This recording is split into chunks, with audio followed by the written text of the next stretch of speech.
Good evening, everybody. This is RockinMusickRe-views. We're coming at you somewhere in the backwoods of Alberta. I'm here. I'm your host with Jotty D, and I'm here with my co-host Draven Crow, and we're going to be reviewing the third album from Avenged Sevenfold. Now, Draven Crow, is there a couple things we can maybe give a little intro about this album, like maybe the year and stuff? Yeah, most definitely. This was released June 6th, 2005. Way back in 2005 for all you old homies out there, and for all you young listeners too, for sure. It was released, June 6th, 2005, and it debuted at number 30 on the Billboard Top 200 when it was released back in the day. And it was also, oh yeah, here's an interesting fact that I didn't know, and I just looked this stuff up before we got onto the hot mic here. It sold 1.5 million copies in the U.S. alone. Amazing. That's probably platinum, I would imagine. And then Triple it also platinum. sold 2.5 million worldwide, my man. 2.5 million, which makes this the best-selling Avenged Sevenfold album of all time as of 2020. Now I know the new album came out, and we don't have the numbers for that just off the top of our head, but as of 2020, this is the best-selling Avenged Sevenfold album to date, and that's the information I got for you. So throw it back to you, home. Yeah, that's pretty interesting considering they got quite a few pretty decent albums there. But I know, like for me, the first time I heard this album, I think my buddy actually picked it up and he said you got to check this out. And I didn't really. I think I had heard the one single on the radio, maybe "Beast in the Harlot," but he puts it on and he had subs and like some good speakers in his car. And he was just ripping this, and I'm like, "What is this?" And I'm looking at the album, and I'm like, wow, this is pretty unique. And the first thing I noticed was the drums in this.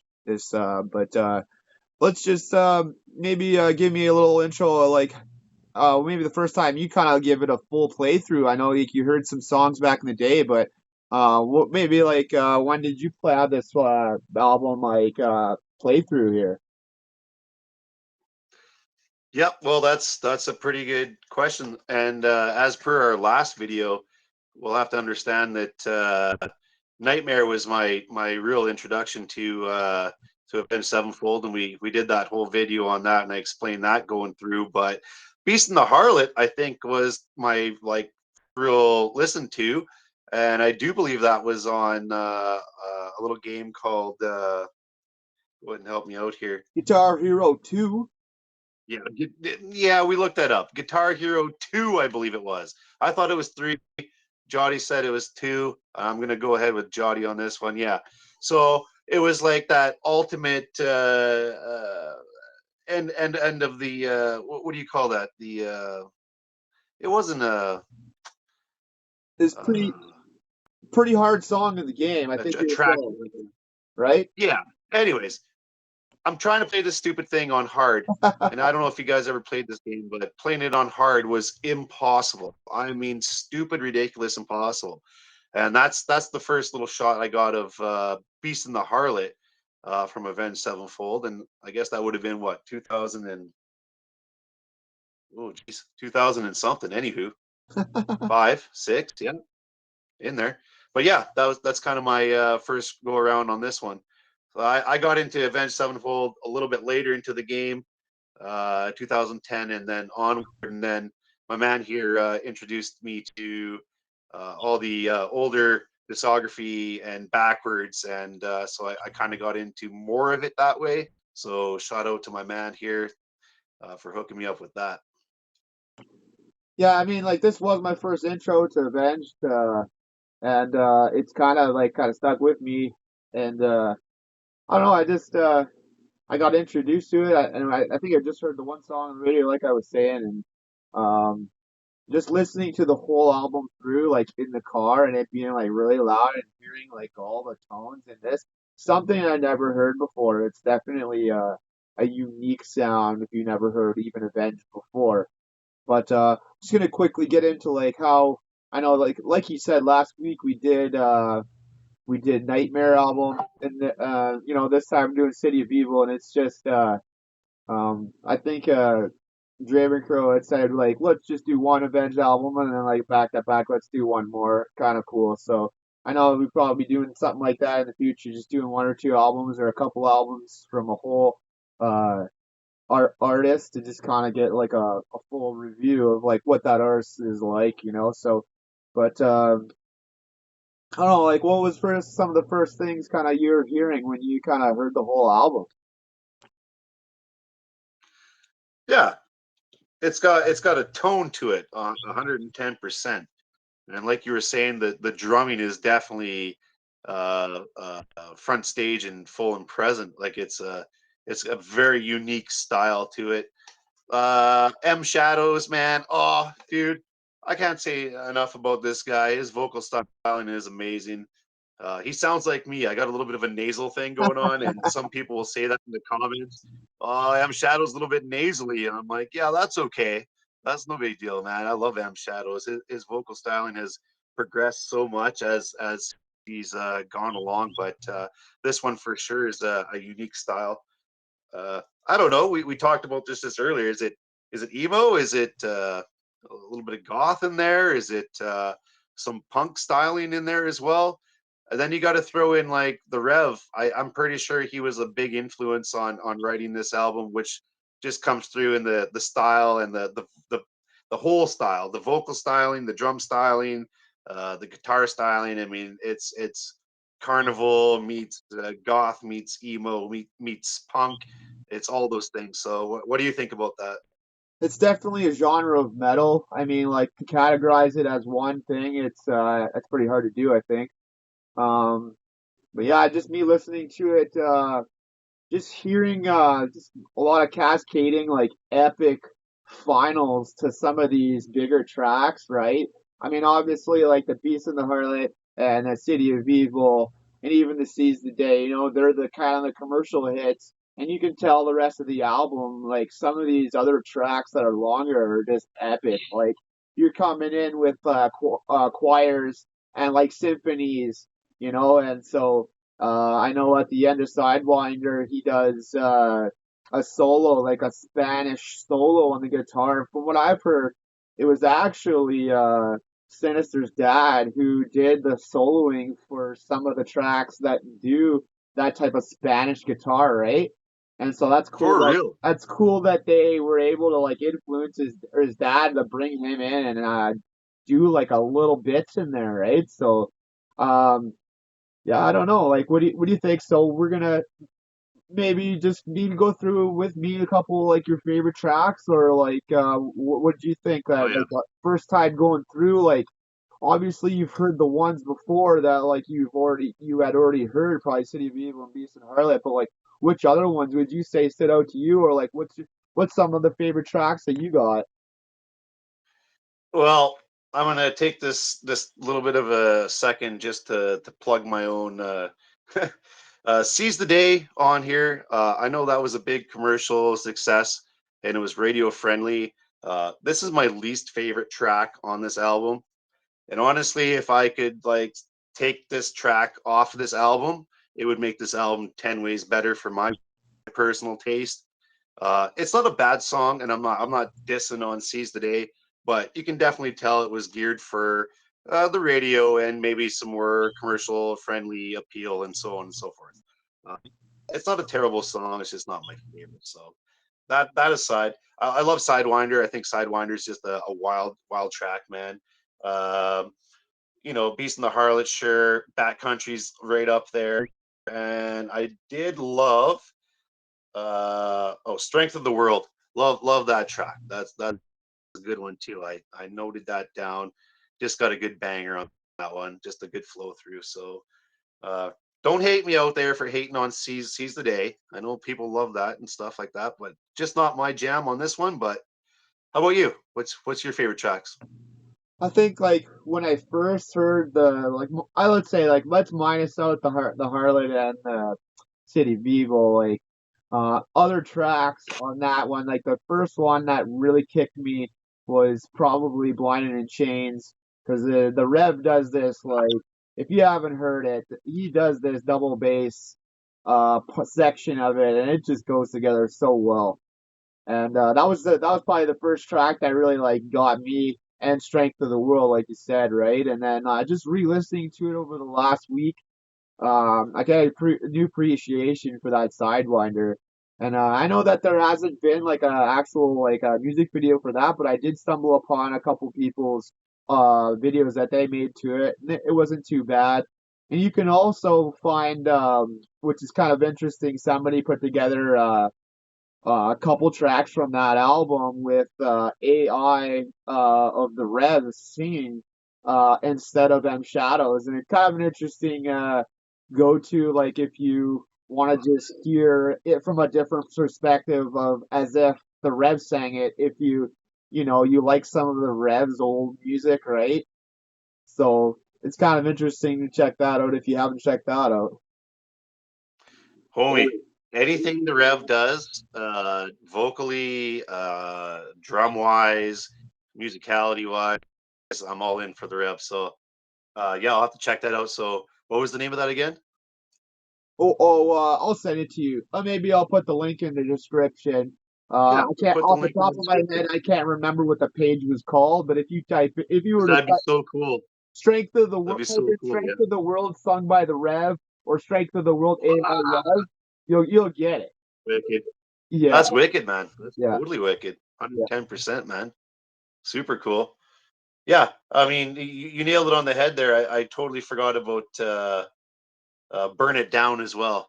Yeah, Like the opener track on that is just absolutely bananas.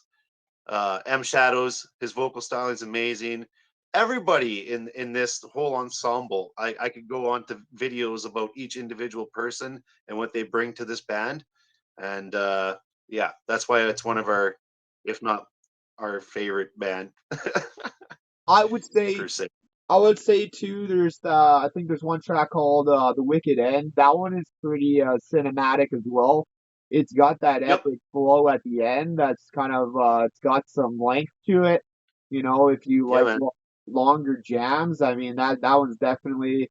I think it's right next to or just before Strength of the World, right? So it's kind of like this last couple tracks just being like super long, right?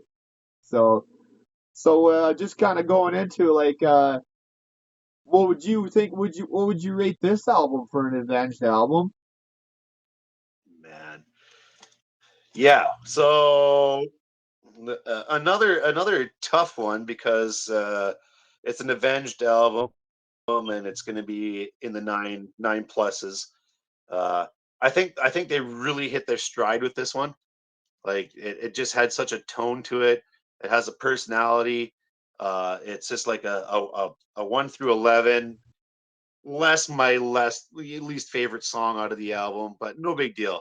I'm going to give this one a 9.5 on the Richter scale, just because it's awesome and what a sound and everything got together real nice on this one. So that's what I give it. How about you? Yeah, I think like I think what did we give Nightmare, like a 9.7 or a 9.8, right? Somewhere like that, eh? So it's for me, it used to be one of my probably my favorite events because it's probably the first time I got introed to it, and you know, from their two older albums, if you guys go and listen to them, they're a lot heavier, and it seemed like this is one of what I've heard is that he blew out his voice doing is he had to come up with a different vocal style, and he did that in this album, and I think they found their new sound that they were going for, and yeah, it's there's not as much raw screaming as the other albums, but you could tell that they had found a sound that they were going to continue on with, right? So I mean, it's almost like they had just changed up a little bit, tweaked a bit, added some more epic things to their whole sound, because if you just listen to the other albums, it's raw, it's pretty raw metal, right? Like, so I mean, just doing that, I think like for me, I yeah, a 9.7 is pretty close too. I think that I for Um, pretty close to Nightmare. I think they're about the same for me almost. Yeah. I think Nightmare has more of a flow. It has maybe a better flow like through the whole track to track. But this just being an older album and my first intro to this album, to this band, it's just it scores really high up there like that, you know? All right, my man. So you're giving this a 9.7? Yeah, Okay. A 9.5 from me, a 9.7 from you. We'll average that out to a 9.6. And I think that's exactly what happened with the Nightmare album between me and you as well. We were right there at pretty well. No, wait, I gave Nightmare just a little bit of a higher review. I think I gave that a what 9.9 I think it was. because I I thought gave it a 9.6. You gave it a 9.8, maybe, and it probably was a 9.7. right. That's what it was. A Yeah, 9.7 on the average. So basically, we're just really good fans of Avenged Sevenfold, and we love it. yeah. Yeah, pretty awesome. No, good review, man. Good score on that too. That's exactly right. And I think we'll probably in the new year we probably do maybe a couple more albums. I know we still want to do the stage, and we want to do Oh, self-titled probably. So I think in the future we probably might eventually cover all of them, but probably go to a couple different artists here and to finish off December. But I know like we love doing this. We love talking about music. Is there any final thoughts you want to say about this album, or like you think we pretty much covered most of it, eh? oh man. Yeah, just final thoughts. Honestly, any time Avenged Sevenfold comes up on this review, it's a pure joy for me. In my heart, I put the stuff on, I listen to it. It's like it's just pure joy, and I love it. So I love doing this with you, there, my man, and reviewing these albums, and hopefully you guys enjoy it out there too. So yeah, no, that's all I got to say. Avenged Sevenfold. I know. I think we talked about the Guitar Hero, and I think that you had mentioned that it was on one other video game, correct? Oh yeah, yeah. No, that was in my notes here. It was featured on Need for Speed. I want to say Need for Speed Underground. Something like I that, do eh? believe it was featured on that video game as well. So yeah, great for these guys. They reached some commercial success early on in their career, and just didn't take their foot off the pedal. They just kept going. Yep. So I think that's gonna wrap most of our tonight. I think I could end it with a couple final thoughts about the album, but I'm pretty sure I covered most of what I wanted to say. I mean, um, if you're a fan or you've heard like those couple tracks maybe from the radio, it's worth probably checking out the full album and doing your own review. And Yeah.